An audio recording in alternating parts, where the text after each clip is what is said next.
Muy buenos días, sean todos bienvenidos al repaso de la lección de Escuela Sabática. Estamos aquí en la Iglesia Fe y Esperanza a través de nuestro canal de YouTube. Te damos hoy un feliz sábado. Gracias por conectarte con nosotros todos los sábados aquí. Quiero presentar a mis hermanos quienes hoy a través de un breve comentario vamos a hacer el repaso de esta semana. Se llama La ira del amor divino. Quiero presentar a mi hermano Luis Segarra. Hermano Luis, para que puedas saludar. Bueno, amigos, un feliz sábado, espero que se encuentren muy bien. Qué bueno es encontrarnos por lo menos a través de las pantallas.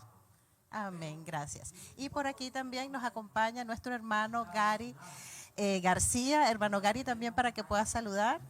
¿Cómo están ustedes? Muy buenos días, hermanos y amigos. Gracias por estar aquí conectándose en YouTube y seguirnos en esta escuela sabática y con un tema tan interesante. Amén. Amén. Y por aquí ya nos están escribiendo también a través de nuestro chat en vivo. Tenemos a Maru, quien nos comenta feliz sábado. Maru, también para ti un feliz sábado. Tenemos a Ingrid Lillo. Ingrid, también gracias por escribir. Tenemos a la hermana Elena también y a Ana Carranza. Un gusto, feliz sábado para mis hermanos. Ahí los instamos para que puedan seguir dejando sus comentarios en el chat, cualquier inquietud que tengan, incluso con respecto al tema, para que nosotros allí podamos ir leyéndolo y al final, incluso si tienes pedidos de oración, agradecimiento también, podamos hacer una oración por ti. Y bueno, ya vamos a empezar, vamos a lo medular, lo más importante, ¿verdad? Estamos en la lección número 5, la ira del amor divino.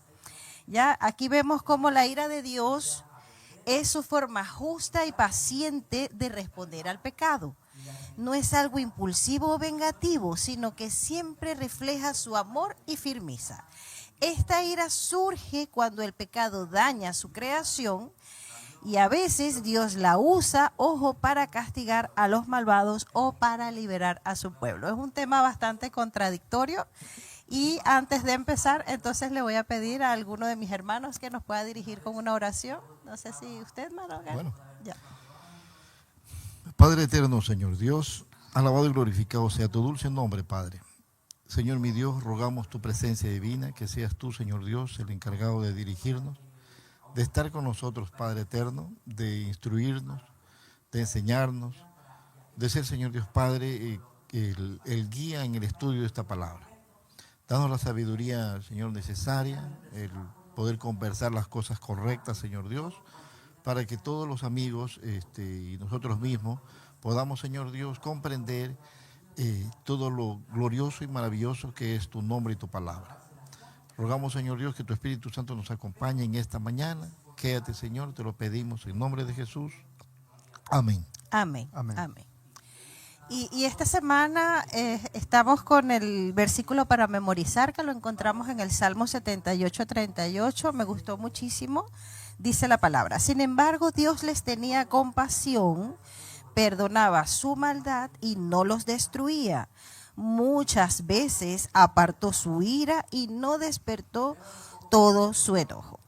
¿Qué podemos decir con respecto a este tema de la ira del amor divino? ¿Será que la ira de Dios surge de su amor? Este versículo para memorizar. A ver, alguno de los dos que quiera empezar.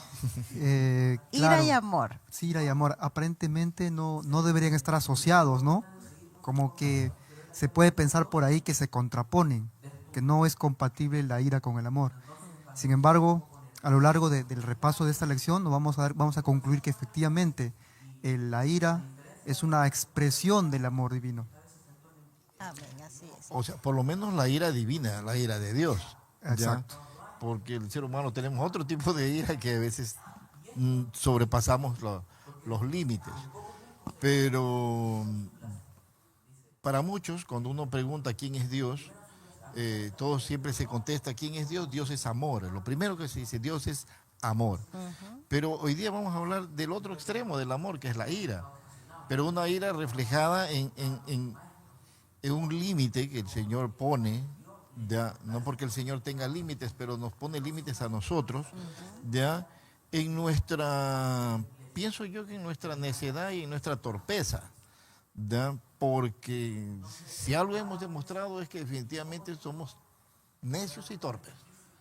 ¿verdad? Por lo menos en todo lo que es la Biblia y nuestra vida también, nuestra forma de comportarnos con Dios, nos demuestra que somos torpes, reclamones y torpes. Así es.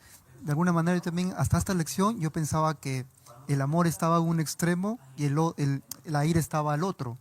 Sin embargo, cuando uno comprende la lección, en realidad al extremo del amor está el egoísmo. Exacto. De hecho, la diferencia entre la ira divina, la que experimenta Dios, y la ira humana, es que la ira humana es egoísta. Vamos a ir viendo un poquito de eso, pero me gustaría destacar ese punto. Al extremo del amor no está la ira, al extremo del amor está el egoísmo. El amor tiende a proyectar a los demás, el egoísmo tiende a sumergirse en uno mismo, ¿no? Todo para uno, y el amor se proyecta a los demás. Entonces se podría decir que la ira de Dios es directamente contra el mal y contra el pecado. Sí, es como cuando, aquí hay un ejemplo también, cuando dice que un padre ve que, por ejemplo, lastiman a tu hijo, ya, tú te vas a levantar y vas a entrar a defender a tu hijo y no importa nada, entras ahí. Como poner Ya. ese límite, que era lo que usted hablaba, ¿no? Como Exacto. ya un alto. ¿Ya? Pero uno cuando empieza a comparar y bien tu expresión, el egoísmo es una cosa que está muy metida.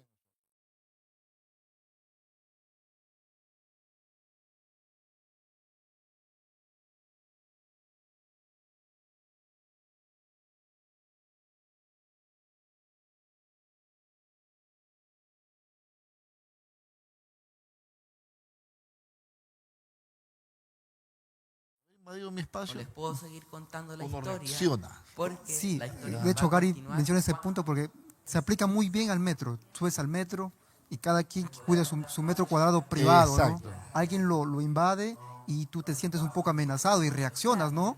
De alguna manera te están afectando a ti, ¿no? Pero vamos a ver que la ira divina no es tanto como una venganza porque Dios se siente ofendido, sino porque hay otros motivos, ¿no? Que lo hacen que esa ira sea justificada.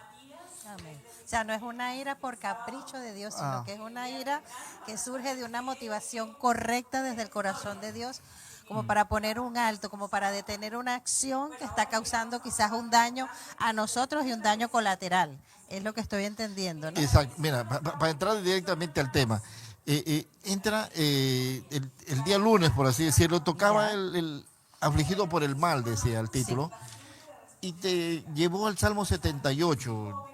Amigos, si ustedes pueden, repasen el Salmo 78. El Salmo 78 es un resumen de la vida de Israel desde que sale de Egipto hasta los tiempos de David, por así decirlo, Ya. ¿ya? En el cual a mí me gustó, del versículo de memoria, me gustó un poquito más adelante, el 40, Ya. cuando dice, ¿cuántas veces lo provocaron en el desierto, lo enojaron en la soledad? O sea, el Señor no se airó porque quiso airarse, no se enojó porque se le ocurrió enojarse, sino que cuando uno mira a Israel, que el Señor hizo todo lo posible para sacarlo de esa tribulación, de esa esclavitud, De la esclavitud. ¿ya? Y lo lleva, todo lo que vieron ellos, las plagas, la muerte de los primogénitos, que no fueron tocados ellos, el guiarlos por todo el camino al desierto, ¿ya? Y ser guiados hasta llegar al borde del Mar Rojo, abrir el mar, cruzar en seco, que a los enemigos fueron devorados por las aguas. O sea, todo lo que Dios hace, y después le reclamaron agua, le reclamaron carne, le reclamaron comida, el Señor le dio maná, codornices, todo. Sí. Y así todo, en la primera oportunidad, hacen un becerro de oro. O sea, no importa, el ser humano somos Dios nos da muchas bendiciones. Nos levantamos, nos despertamos todos los días, tenemos comida, Claro. tenemos nuestra cama, que uno va y se acuesta en su camita, tiene. Pero así todo, reclamamos. Así es. Ahora, ¿eso nos puede suceder a nosotros hoy en día, Por hermano supuesto, Luis? miren, el Salmo 78, que son varios versículos, si los amigos lo leen, se van a dar cuenta que el Salmo 78 muestra un ciclo de rebelión, el ciclo de rebelión. Perfecto. una secuencia de eventos que se vuelven a repetir a veces interminablemente. Es una secuencia de eventos que también puede ocurrir en nuestras vidas. Mira, de manera muy breve, ¿cuál es esa secuencia?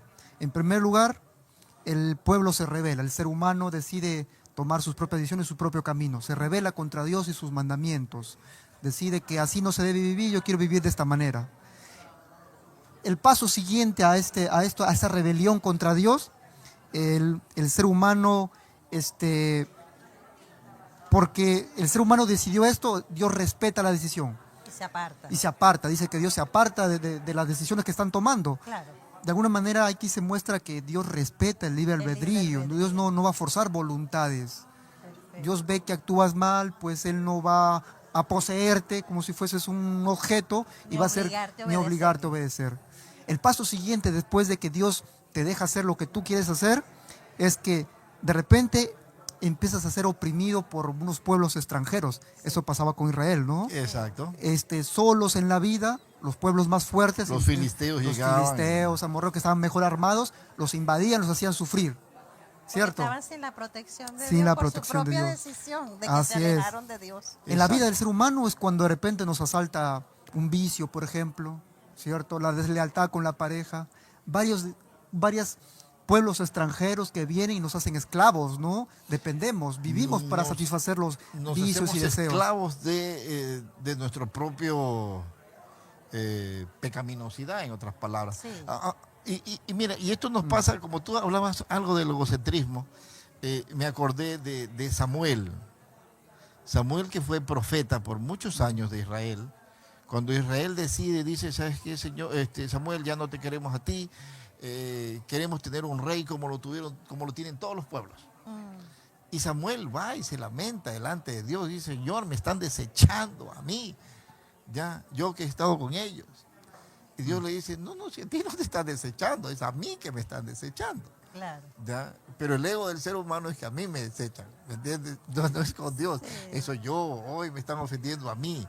¿Ya? Y no, siendo un profeta, pero él también tenía su ego de que se sintió como olvidado, ¿ya? Y el Señor dijo, no, a mí conmigo está en contra mía, porque yo soy su rey, yo soy su Dios, yo soy quien les da todo.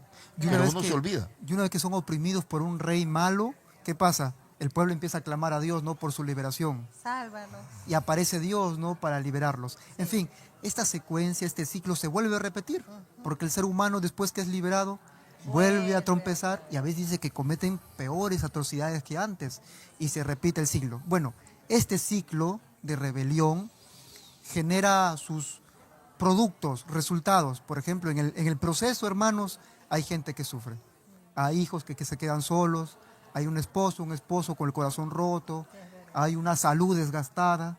Mejor dicho, hay personas que salen heridas por este proceso, esta secuencia de rebelión, este ciclo.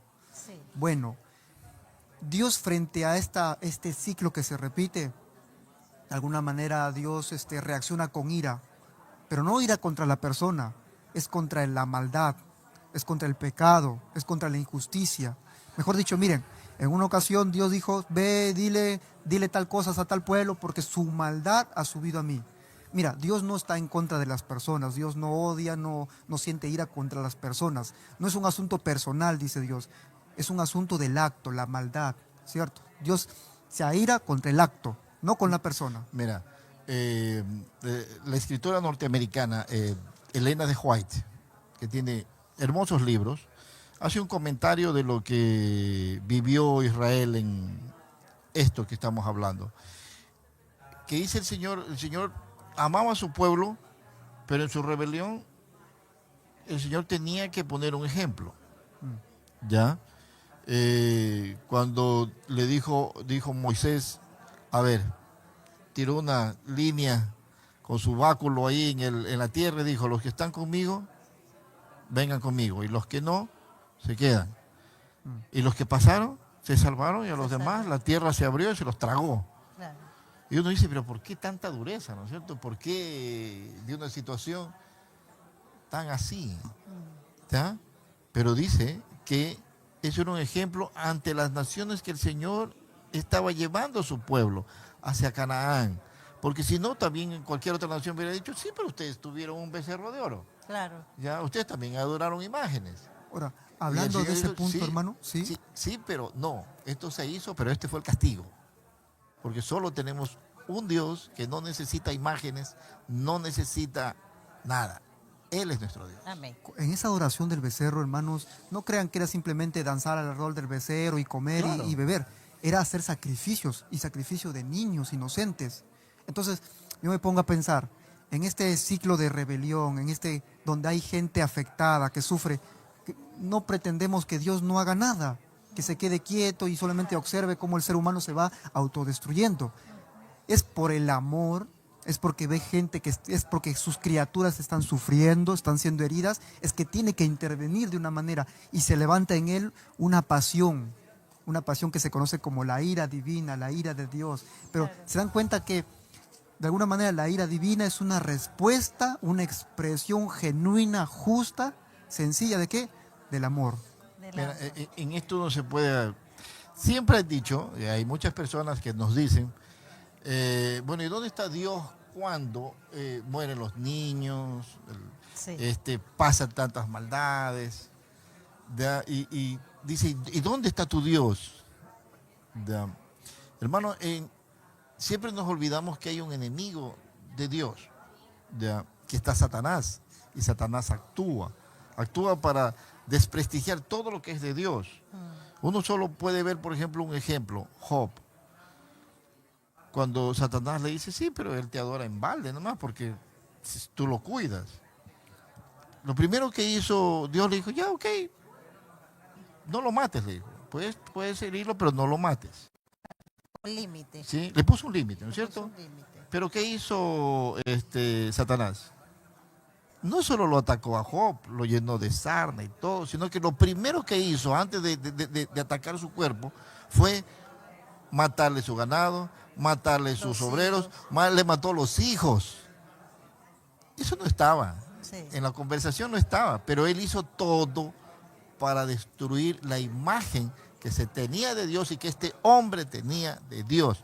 Cuando Satanás hace todo, porque nos olvidamos que es Satanás quien crea toda esta maldad y quien mata a todos estos niños o hace que el hombre se convierta en un demonio que mata todo esto, ¿ya? No le echemos la culpa a Dios. Siempre estamos intentando golpear a Dios y se lleva siempre queda como el que nadie habla de él. Claro. Ya nadie habla de él. Entonces Dios tiene la culpa. Ay, yo quería agregar algo rapidito porque en mi caso, bueno, yo conocí al Señor a los 37 años y obviamente hay muchas cosas que uno en desconocimiento de la palabra de Dios quizás uno cometió muchos errores, ¿no? Aunque ustedes no lo crean, yo caí en ese ciclo de rebelión en algún momento hasta que Dios, en medio de toda la disciplina por su amor, porque yo creo que muchos de los que están conectados también quizás están cosechando las consecuencias quizás por sus malas decisiones o por desconocimiento de la palabra de Dios.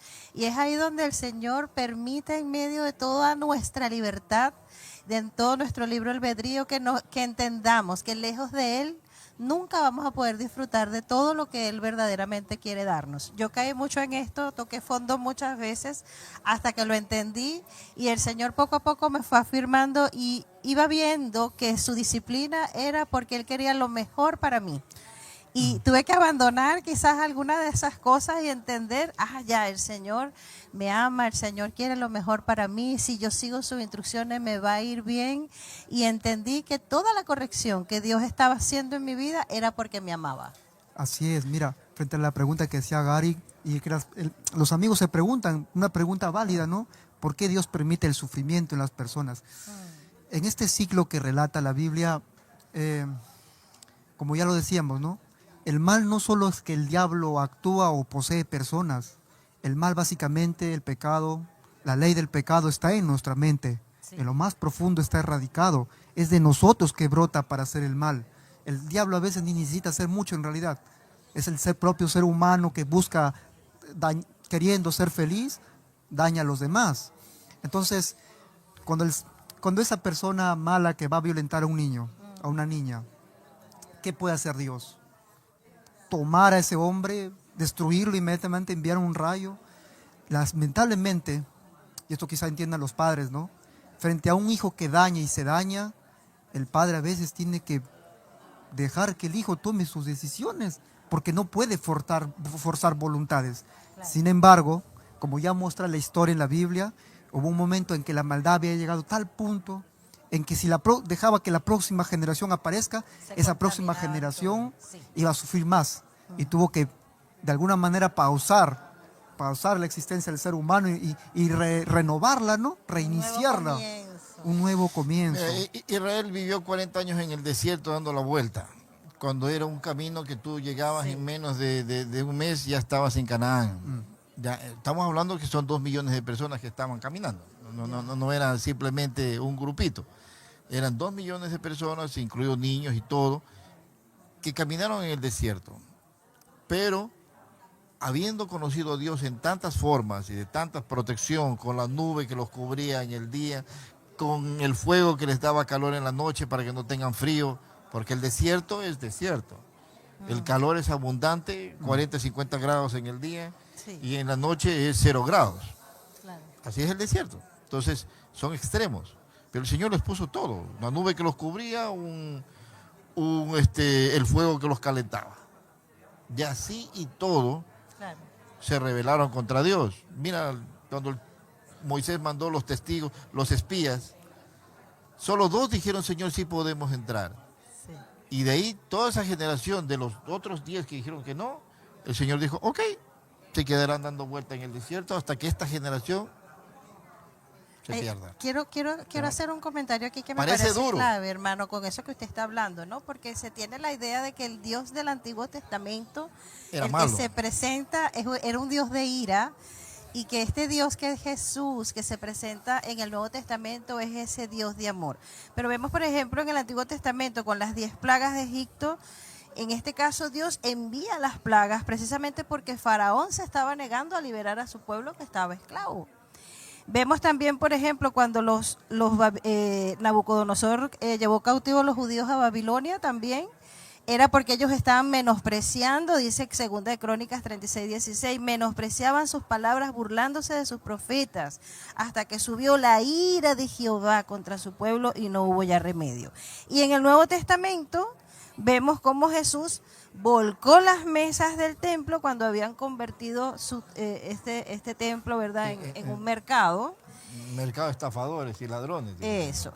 Entonces, yo quiero aquí aclarar este punto porque quizás muchos de los que están allí conectados han escuchado esa idea o ese pensamiento de que son dos caracteres de Dios totalmente opuestos, el del Antiguo y el Nuevo Testamento. ¿Qué podemos decir con respecto a esto? ¿Qué Dios podemos de decir? ira, un Dios de amor. Que Dios no cambia, Dios no muta. El mismo Dios del Antiguo Testamento es el mismo Dios que está en el Nuevo Testamento. ¿Ya? Sigue siendo, como dijo Jesús, mi Padre, ya quien se preocupa de mí.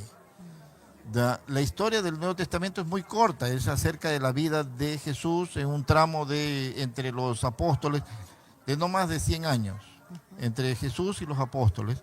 Y la historia del que llamamos Antiguo Testamento, estamos hablando como 4.000 años. ¿Ya? Y obviamente van a pasar muchas cosas en esos 4.000 años. En 100 años fue esto. En 4.000 años van a haber más cosas, que pasaron más cosas, y por eso hay más cosas descritas entre lo que es el amor de Dios y la ira de Dios. Se manifiesta más, pero eso no significa que en el Nuevo Testamento no hubo la ira de Dios. Estuvo ahí. Cuando habló a los fariseos y los llamó sepulcros blanqueados, se los dijo con toda la firmeza. ¿Ya? Y hablaba con mucha gente, el Señor, con mucha firmeza, pero la verdad. Corrigiendo con verdad y justicia. Claro, como para ¿Ya? cambiarles esa mentalidad que ellos tenían. Exacto, y avisando, porque Claro. está la historia del hombre con la mano seca, ¿no Seca. es cierto? Que los fariseos estaban enojados porque Jesús sanaba en sábado. Y él le dijo, o sea, que es lícito, díganme, ¿es lícito sanar en sábado? ¿Se puede hacerlo o no? ¿Y qué hicieron ellos? Se quedaron callados, Claro. ya no dijeron nada. Entonces el Señor dice, ya estira tu mano. Porque Se la los sanó. confrontó en ese Exacto, momento. porque la verdad se confronta, y si Claro. tú no tenías una respuesta, porque la única respuesta, tal como lo dijo usted al hermano Luis, es el egoísmo. El egoísmo. nada más que puro egoísmo, porque también les recordó cómo ellos, si se enfermaban un animal, salían a buscarlo un día sábado.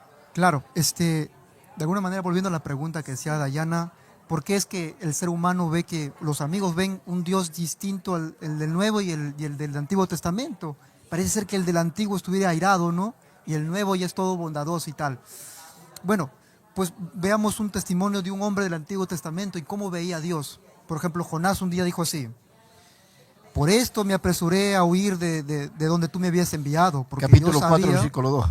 porque yo sabía que tú eres Dios clemente y piadoso, tardo en enojarte y de gran misericordia y que te arrepientes del mal. Mira, ese es el concepto que tenía Jonás de Dios, De Dios. de un profeta que estaba muy cercano de él. Conocía su carácter. Conocía de manera muy cercana básicamente cómo es Dios. Y es un Dios que es tardo Para la ira.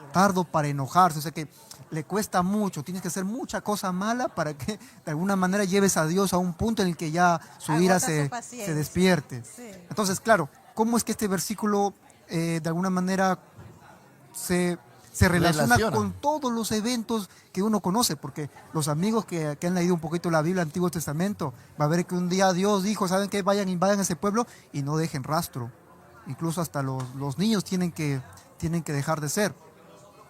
Esto como encuentra explicación a lo que veníamos hablando.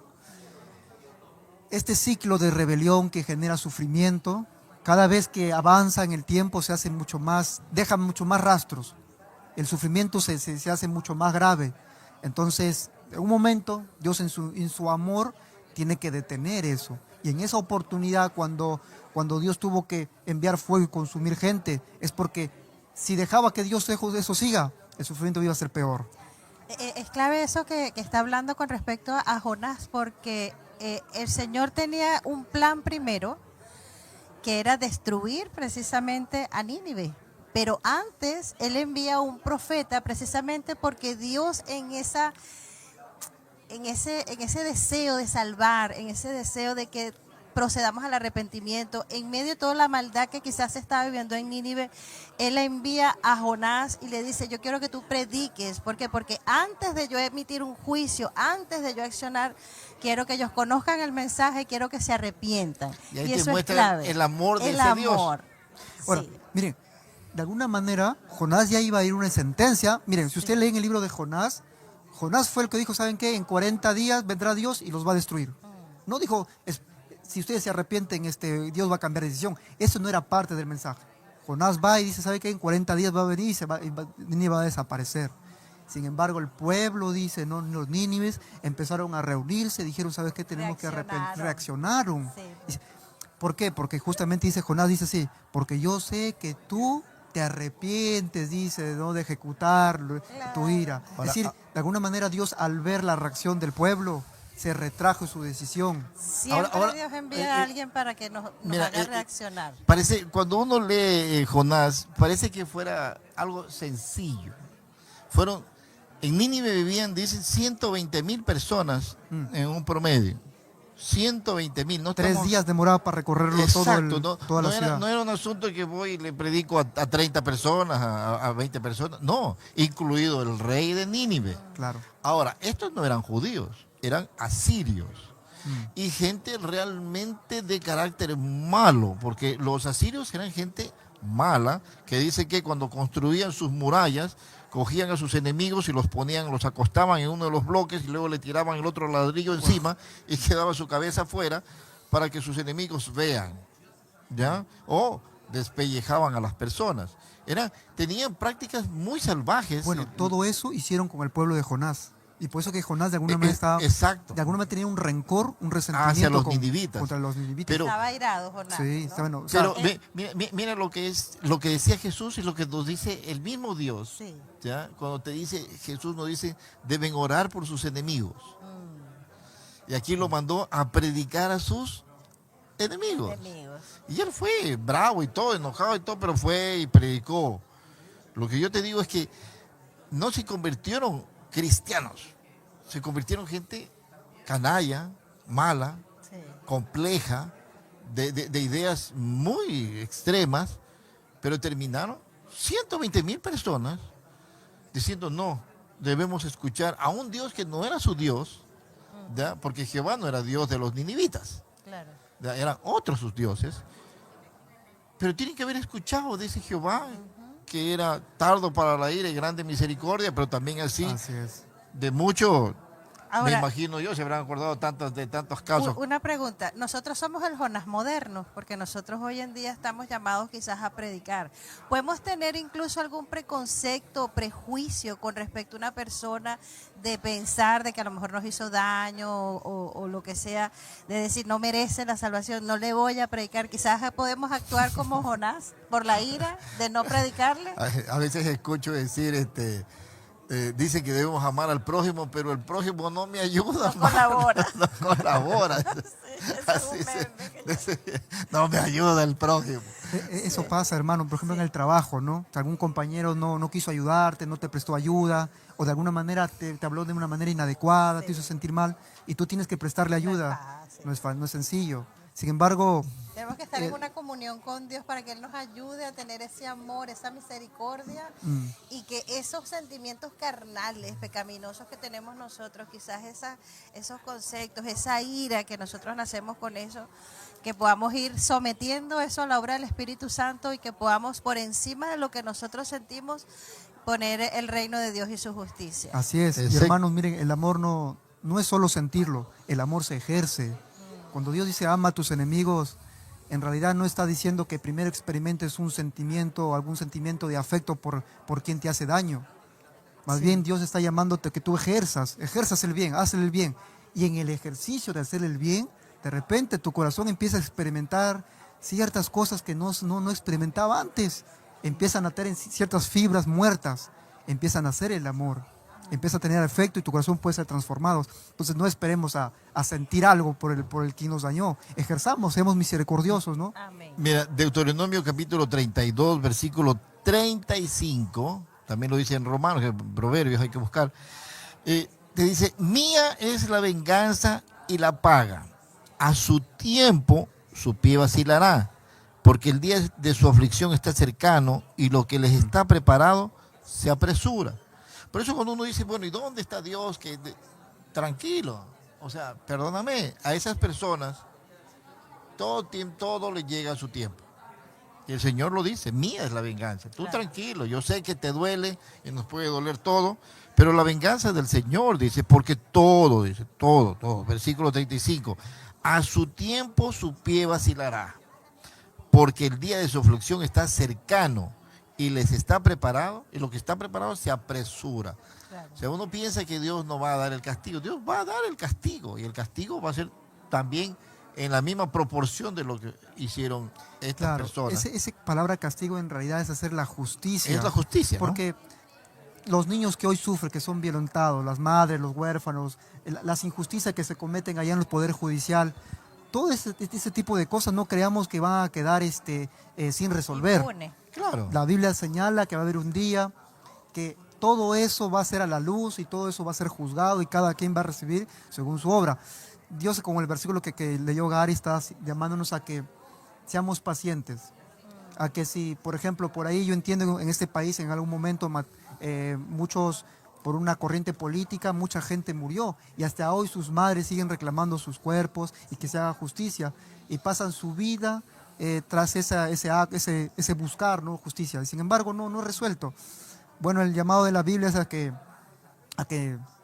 pues no, confiemos, miramos para el cielo y sepamos que un día todo eso va a ser juzgado, todo eso va a retribuir Proverbios su propia 20:22 dice, no digas, yo me vengaré, espera en Jehová y Él te salvará. Así es.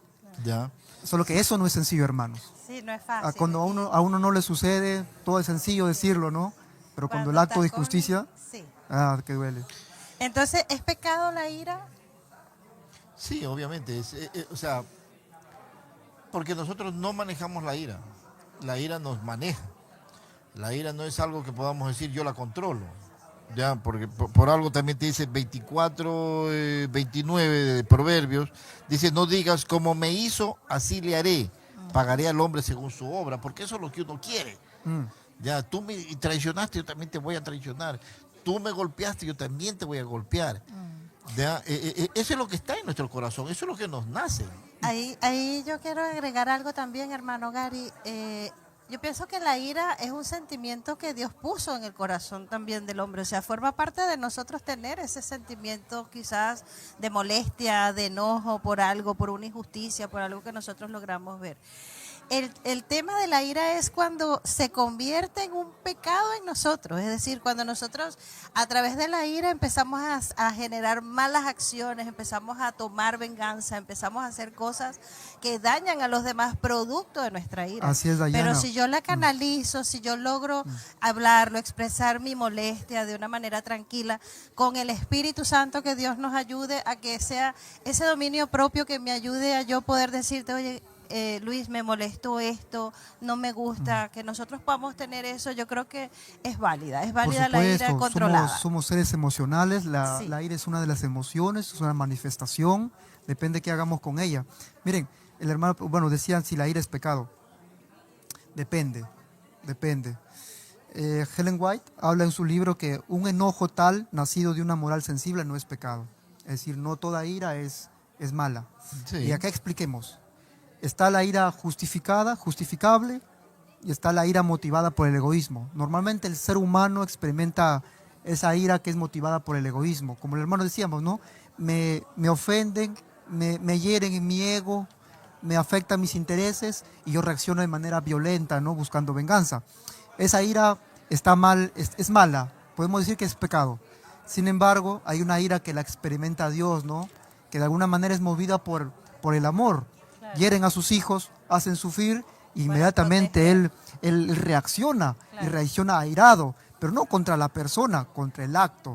Solo que el acto está en la persona, y así que si Dios destruye el mal, pues tiene que también, de paso, ¿no?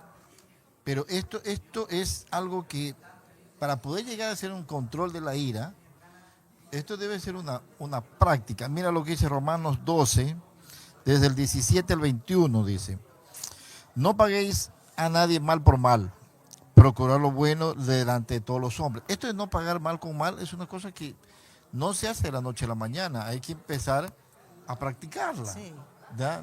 No es algo que ya, entonces ya, no te voy a hacer nada. No, tiene que empezarse a practicar, Sí, es que es lo verdad. más difícil para poder llegar, entre comillas, a controlar esa ira. Perfecto. Solo cuando el Espíritu de Dios está en nosotros. Sí. Si fuere posible, en cuanto esté en vosotros, vivid en paz con todos los hombres. Así lo dice clarito. Amados, no os venguéis vosotros mismos antes de dar lugar a la ira, porque escrito está: mío es la venganza, yo pagaré, dice el Señor. O sea, no llegues a tener que airarte.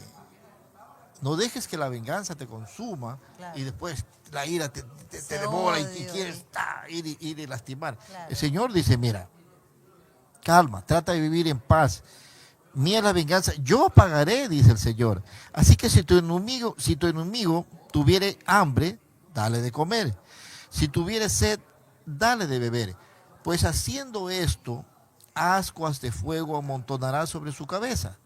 No seas vencido de lo malo, mas vence con el bien el Y mal. Hay que estar muy de rodillas, que Dios nos ayude a que podamos, porque esto es teoría. Cuando pasamos por una situación de verdad complicada, cuando recibimos un daño, un hijo, una situación fuerte, que Dios nos ayude a que podamos tener esa relación con Jesús para poder practicar esto, para hacerlo de forma práctica. Pero eso es práctica. Por ejemplo, ¿cómo se hace un maestro? Sí. Dando clases, y mientras más sigue dando clases, va mejorando Sí. su capacidad de ser maestro, Claro. ¿cierto? Y cada obrero, mientras más trabaja en su obra, un artesano, un artista, más practica, más va a ser Sí. cada vez mejor. Nosotros somos hijos de Dios. Amén. Así nos dice el Señor. Amén. ¿Ya? Así nos ha declarado ante el mundo, aunque el mundo dice que somos locos. porque no lo conocen. Ahí quiero agregar algo rapidito, hermano Gary, porque vemos, por ejemplo, hombres que sabemos que tuvieron un carácter horrible, que quizás explotaban en ira. Por ejemplo, Juan, el apóstol Juan, que fue... Con su hermano le decían Boanerges, hijo del trueno. Y fue transformado por ese contemplar, ese caminar con Jesús. Yo creo que el único que nos puede ayudar a nosotros poder someter todas estas emociones quizás que se puedan descontrolar y transformarse quizás en una venganza, en una ira, en un odio.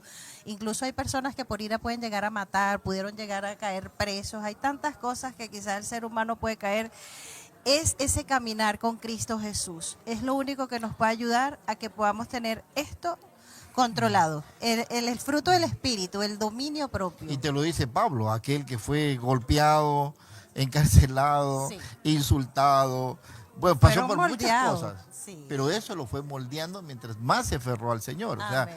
esa es nuestra tarea al final de cuentas. Somos cristianos, Sí. nos decimos cristianos, ¿ya? Y ahora ya, pues si soy cristiano, practica lo que el Señor te enseñó. Claro.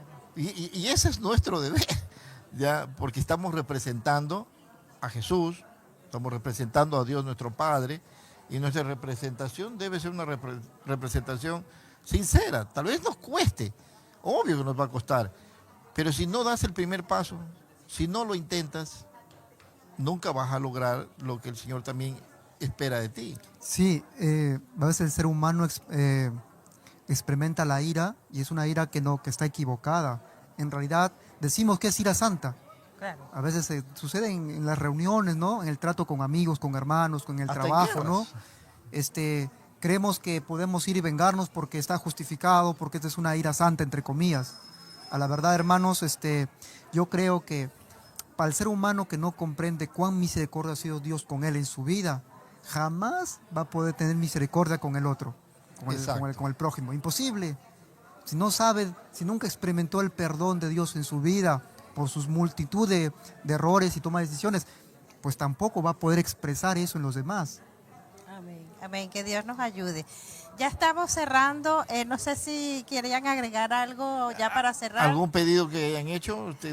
Sí, yo iba a leer allá para finalizar. Aquí tenemos nos han escrito Verónica Chamorro, también nos saludó, la hermana Elena también, ahí Ana Carranza, que ya lo habíamos leído, Elizabeth Reyes también nos escribe feliz sábado, Vanessa Mamani, Janet Carrasco, Ada Ayapán, Gilcimar Lobato, Rosa Vergara, Sol Luna, Teresa Urrutia, Elena nos vuelve a escribir, aquí está Rosa nuevamente, María Betancourt, Dilcia Carrión, Sonia Flores y Elena. Mis hermanos y mis amigos, ya estamos llegando al final de este repaso de la lección, la ira del amor divino. Ha sido bastante interesante este tema. No sé si mis hermanos Luis y Gary querían agregar algo ya para cerrar. Yo solo espero que el tema haya sido tocado con que lo intentamos tocar con mucha seriedad y que haya ayudado a ustedes a comprender las diferencias de la ira de Dios y nuestras iras, ¿no es cierto? Como Dios no es un Dios que se aire porque le da la gana, sino es una consecuencia de todo lo que nosotros también causamos. Así es. Bueno, y también decir que si la ira que experimenta Dios es producido por el mal, ¿no? Que hace sufrir a las personas. Bueno, y conocemos que al final de los tiempos, cuando Dios extermine el mal, por lo tanto la ira también desaparecerá. Así que esa es la esperanza del cristiano, esa es la esperanza para el ser humano. Toda injusticia que se cometa, que nos cause un poquito de resentimiento tal vez, dejarlo, porque en su momento todo, Dios va a dar a cada uno según su recompensa. Amén. Amén, amén. Bueno, pidámosle a Dios que nos ayude, ¿verdad? Primero a entender su amor, también incluso entender cuando Él tiene que tomar acciones en función de su amor para detener el mal, el pecado, y que siempre, toda la motivación de la ira de Dios siempre va a ser por amor al ser humano, por amor a cada uno de nosotros. Y que podamos someter incluso nuestra ira de forma práctica en esta vida cristiana que estamos llevando, que lo podamos someter a la obra y al control del Espíritu Santo, que es el único que nos va a ayudar. Ya, entonces cerramos. Le voy a pedir a mi hermano Luis que nos despida con una oración para terminar el repaso, hermano Luis. Señor, agradecemos, Señor, por tu palabra. Confiamos en que a su debido momento, Señor, tú vas a hacer justicia sobre cada acto de esta vida. Por favor, ayúdanos a ver tu misericordia para nuestra vida, de tal manera que también podamos ser misericordiosos con los que nos rodean. Cuídanos, Señor, por favor, por los amigos que están expresando algún pedido, alguna cosa en su corazón, que todo puede ser atendido, Señor. Tú eres Padre y somos tus hijos. En el nombre de Jesús, amén. Amén. Amén, Señor. Muy amables hermanos, Feliz gracias. sábado. Feliz sábado, Dios Nos los vemos bendiga. el próximo sábado a la lección número 6 que lleva por título El amor de Dios por la justicia.